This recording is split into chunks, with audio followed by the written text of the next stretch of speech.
אז אנחנו, במקום לכתוב נאום מרגש וזה, וכדי שאנשים, חלק מאיתנו לא נתחיל לבכות, גם אני לא אומרת שלא, אז אנחנו שינינו כמה מילים של שיר, אנחנו מקווים שאתם תזהו אותו, אנחנו בטוחים שתזהו אותו. טוב, אתם מוכנים?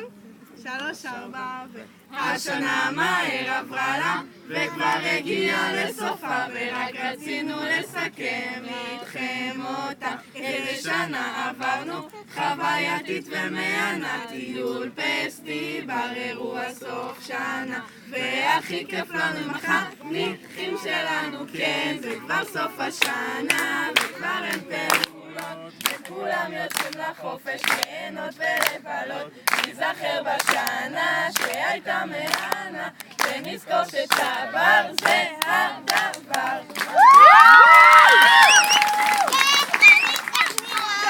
אז אנחנו רוצים להגיד לכם רק מילה אחת, והיא אוהבים אתכם.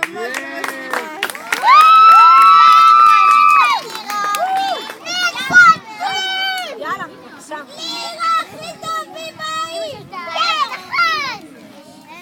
שלום לכולם, אני אימא של טל משרת. רציתי להגיד משהו שאני חושבת שאני אומרת את זה בשם כל ההורים, ככה כתבתי עכשיו. אני חושבת שאני מדברת בשם כל ההורים. בהערכה הרבה שיש לנו כלפיכם, המדריכים, בתור בוגרת תנועת הנוער העובד והלומד, אני זוכרת את האווירה הכיפית ושמחת החיים שפעילויות אלה מקנות. אני שמחה שילדינו זכו לחוש בחוויה הזו, והכל בזכות היכולת שלכם לשדר רגישות, פשטות, טבעיות, ותודה על הנחישות וההשקעה. אנחנו גאים בכם, אתם מיטב הנוער לטעמי ולטעם אני חושבת כל ההורים, ואתם חוד החנית של המדינה. כל הכבוד.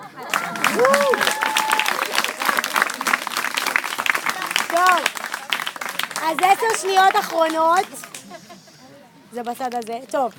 בימינו להיות חלק מתנועת נוער הוא לצערנו לא דבר מובן מאליו, ואנחנו שמחים על כל מי שנמצא כאן וכן בוחר לקחת חלק בפעילות חברתית חינוכית זו.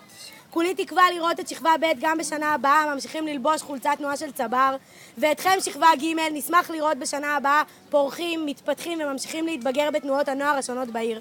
תודה רבה לכולכם שבאתם, ואנחנו מקווים שהצלחתם לחוות טיפה מהשנה המדהימה שהייתה לנו. זה הזמן כאילו טיפה מדריכים חניכים ביחד, חופשה מהנה, שבת שלום, שיהיה שבוע נפלא, תהנו בקייטנות, תשמרו על עצמכם, שנוכל להיפגש גם בשנה הבאה. הורים אל תיחסו, אבל עוד כמה דקות למדריכים חשוב, ואז אתם משוחררים לעשות שנץ או כל דבר אחר שתכננתם. זהו, תודה, יום נפלא.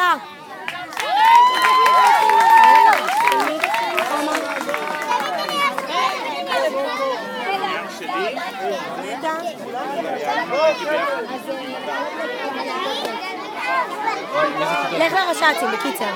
תרשמי אחר כך ביוטיוב צבר קריית אונו. טוב.